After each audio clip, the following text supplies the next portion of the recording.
Hello friends, welcome to my channel बड़ा career.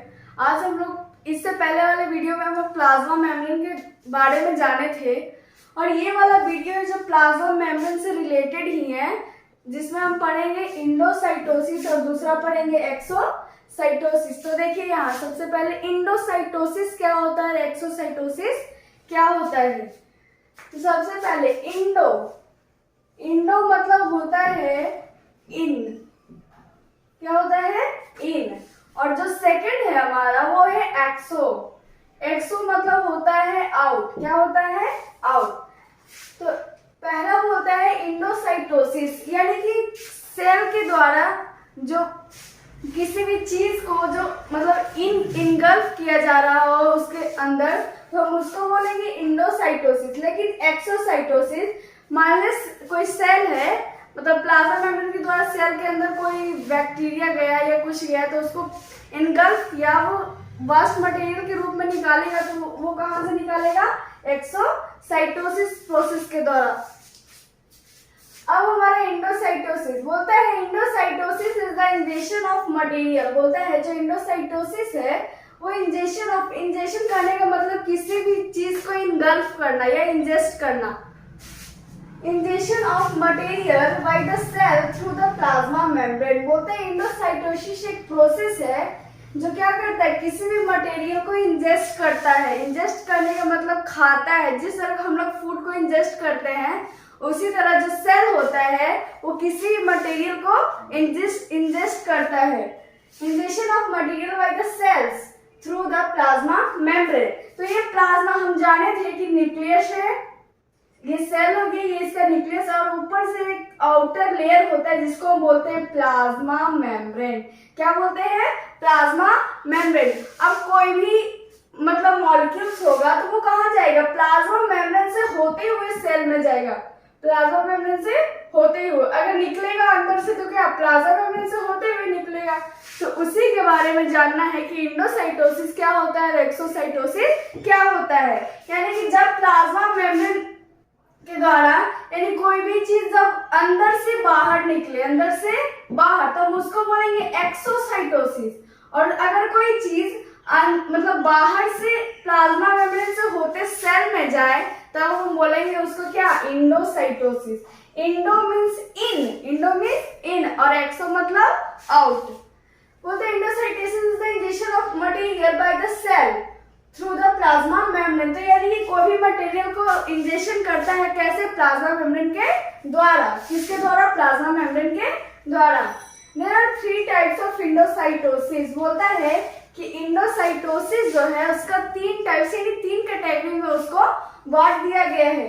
जिससे पहला है हमारा फैगोसाइटोसिस। क्या है, फैगोसाइटोसिस, हम जिसको और सेल ईटिंग के नाम से जानते हैं। यानी सेल के द्वारा किसी भी मतलब वो बैक्टीरिया हो या कुछ भी हो उसको इनगल्फ किया जा रहा है, उसी को हम बोलेंगे सेल ईटिंग। इट मतलब खाना, यानी सेल के द्वारा जो खाया जा रहा है उसको बोलेंगे क्या, फैगोसाइटोसिस।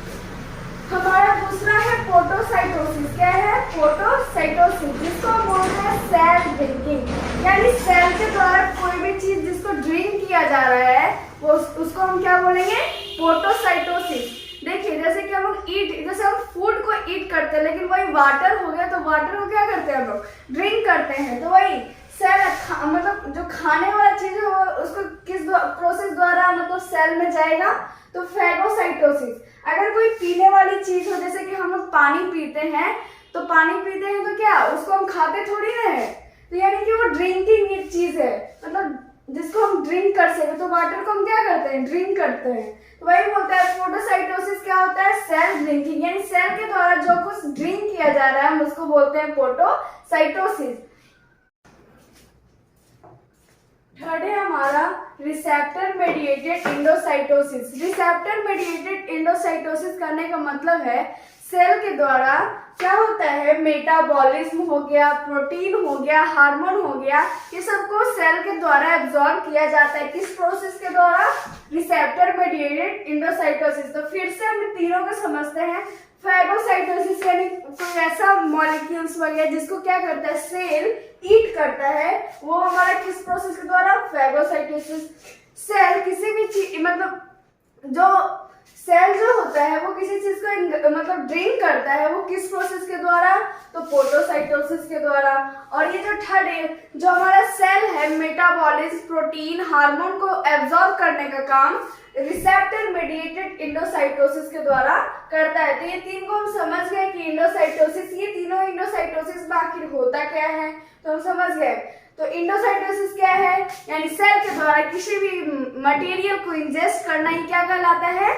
इंडोसाइटोसिस कहलाता है। इंडो मतलब होता है इन, यानी सेल के अंदर कोई भी मॉलिक्यूल्स वगैरह इन कर रहा है, उसी को हम क्या बोले? इंडोसाइटोसिस। हमारा सेकंड जो है इंडो, ये हो गया एक्सो। क्लियर? अब हम पढ़ेंगे एक्सोसाइटोसिस। तो आखिर एक्सोसाइटोसिस होता क्या है, अब हम उसके बारे में। तो हम अभी बताएं कि एक्सो मीन्स आउट, यानी सेल के द्वारा जो किसी भी मॉलिक्यूल्स को आउट किया जा रहा है। यानी कि पहले तो ये सेल है, अब सेल ये हो गया हमारा प्लाज्मा मेम्ब्रेन। अब मान ली कोई भी मॉलिक्यूल्स है, वो उसको क्या मतलब बाहर निकाला जा रहा है, यही हमारा हो गया एक्सोसाइटोसिस। क्या हो गया? एक्सोसाइटोसिस। तो बोलता है exocytosis is the process by which cells move material. Cell क्या करता है? मटेरियल को मूव करता है। क्या करता है? मूव करने का काम करता है। From within in the cell, in the extra cellular fluid. बोलता है कि जो एक्सोसाइटोसिस वैसा प्रोसेस है जिसके द्वारा जो सेल होता है वो मटेरियल को मूव करने का काम करता है। जो यानी कि जो सेल के अंदर जो मटेरियल्स होते हैं उसको क्या करता है, मतलब वास्ट मटेरियल्स वगैरह हो गया, उसको क्या करता है? मूव करने का काम करता है। किस प्रोसेस के द्वारा? एक्सोसाइटोसिस प्रोसेस के द्वारा। और किस रूप में?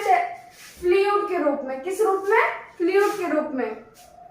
तो हम समझ गए, यानी कि कोई भी चीज इंजेस्ट हो रहा है तो वो इंडोसाइटोसिस, और अगर कोई चीज आउट या रिपील हो रहा है तो वो क्या होगा? हमारा एक्सोसाइटोसिस होगा। अब बोलते हैं exocytosis occurs when a vessel fuses with the plasma membrane, allowing its contents to be released outside the cell।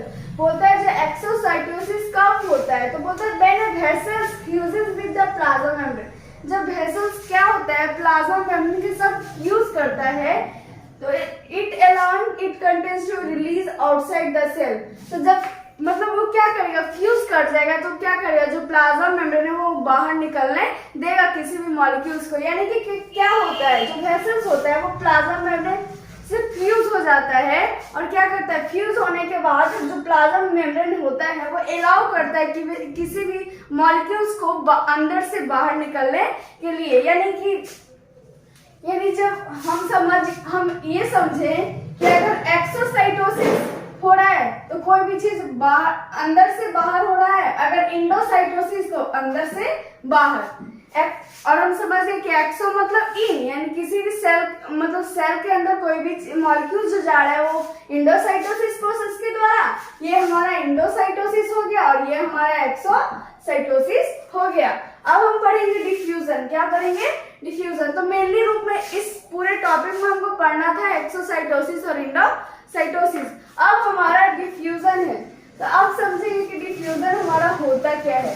तो होता है the spontaneous movement of substance, the spontaneous. अब यहाँ पे समझेंगे स्पॉन्टेनियस होता क्या है, यानी कोई भी मॉलिक्यूल्स आउटसाइड टू इनसाइड होगा, आउटसाइड टू इनसाइड। मान ले ये हमारा सेल है, अब कोई मॉलिक्यूल्स है जो अंदर जा रहा है और बाहर जाती है, ये दोनों मूवमेंट को हम बोलते हैं स्पॉन्टेनियस मूवमेंट। क्या बोलते हैं? Spontaneous movement of a substance from a region of high concentration to the region of low concentration is called diffusion। बोलता है कि the spontaneous movement, यानी कि ये हमारा हाई कंसंट्रेशन हो गया और ये हमारा लो कंसंट्रेशन। तो बोलता है डिफ्यूजन वैसा प्रोसेस है जिसमें कोई भी मॉलिक्यूल कैसे फ्लो करता है? हाई टू लो। कैसे करता है? High to low.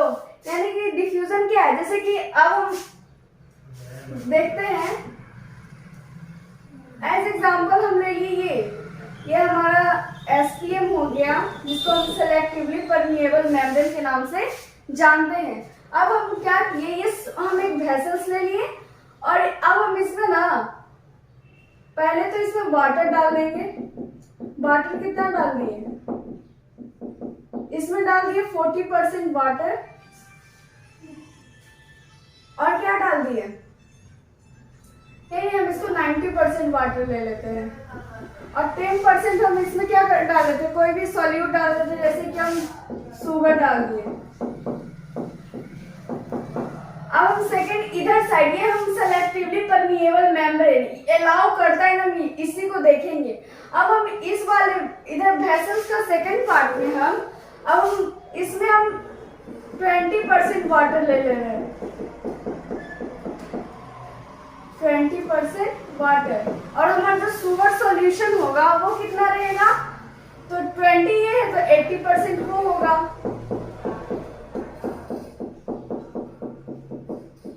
तो यहाँ पे हमको देखना है कि वाटर का जो मतलब परसेंट है, वाटर किधर ज्यादा है। तो देखिए यहाँ क्या हुआ, 10% हमने लिए शुगर सॉल्यूशन और 90% क्या ले लिए, वाटर। तो यहाँ पे जो वाटर का कॉन्सेंट्रेशन है वो हाई है, क्या है, हाई। अब यहाँ पे ये सेकंड पार्ट में देखेंगे कि जो शुगर सॉल्यूशन है हमारा कितना है, 80% है, वो अकेले कितना है, 80%, और जो हमारा वाटर है ये 20% है, कितना, 20। तो इसका जो कॉन्सेंट्रेशन हो गया वो लो हो गया। तो वही बात बोलो कि जो डिफ्यूजन होता है, तो अगर आप फ्लो करना होगा तो वाटर कैसे करेगा, high to low, high to low. तो इधर कॉन्सेंट्रेशन हाई होगा और इधर क्या हो गया, लो हो गया। तो हमारा कैसे मूवमेंट करेगा, high to low, high to low. यानी कि हमको ये बात ध्यान में रखना है कि जैसे ही मतलब वाटर का क्या है, कॉन्सेंट्रेशन इधर बढ़ गया और इधर क्या हो गया, लो हो गया। तो अब ये कैसे मूवमेंट करेगा, हाई टू लो करेगा। तो वही बोलता है कि डिफ्यूजन वैसा स्पॉन्टेनियस मूवमेंट है जिसके द्वारा कोई भी मतलब मॉलिक्यूल्स होता है वो हाई टू लो की ओर क्या करता है, कॉन्सेंट्रेट यानी फ्लो करता है। अब बोलते हैं some substances like CO2 और O2 can move across the cell membrane।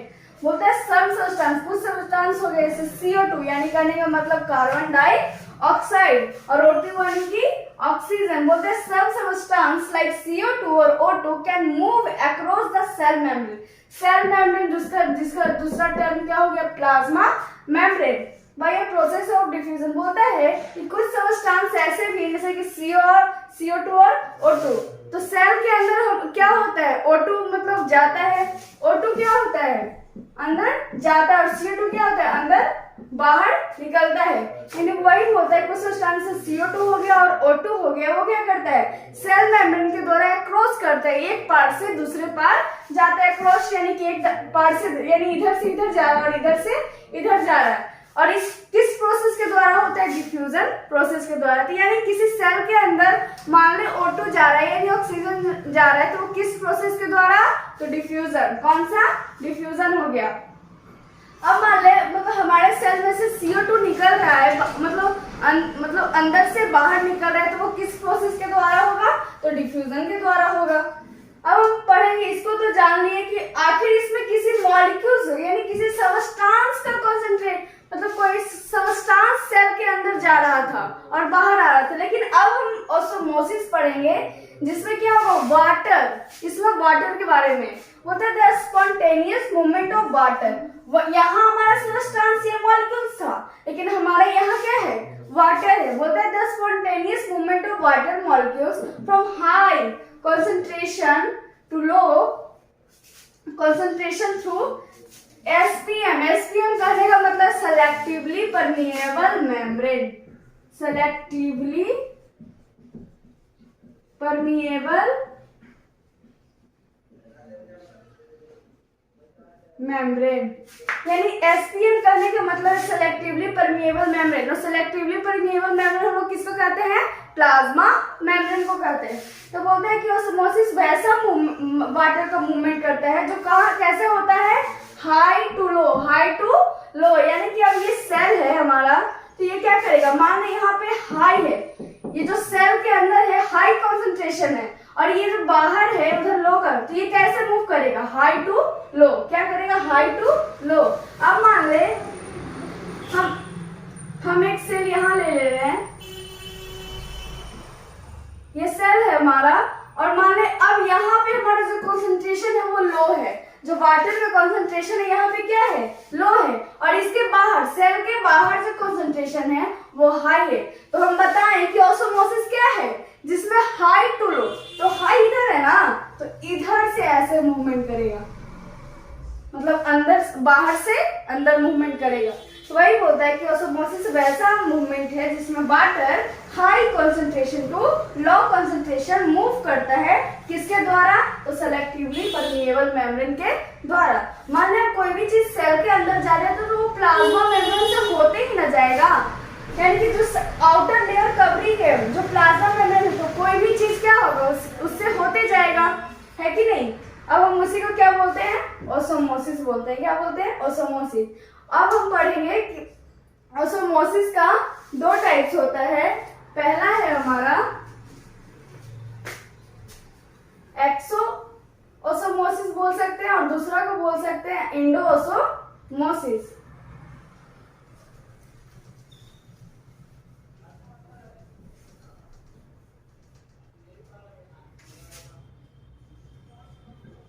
तो देखिए यहाँ अब ऑस्मोसिस को भी दो टाइप से बांट दिया गया है। पहला है हमारा क्या,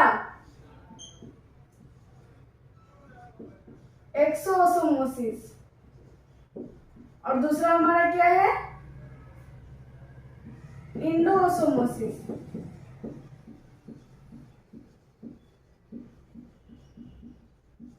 एक्सो मतलब हम अभी जाने थे कि एक्सो मतलब क्या होता है, आउट होता है, और इन यानी इंडो मतलब इंडो मतलब इन, यानी कि क्या, अब मान लीजिए सेल है, तो देखिए एक्सो मतलब आउट, यानी आउट कब होगा, जब यहाँ क्या होगा, हाई कंसंट्रेशन होगा और सेल के बाहर लो होगा, तो ये क्या होगा, एक्सो आउट होगा।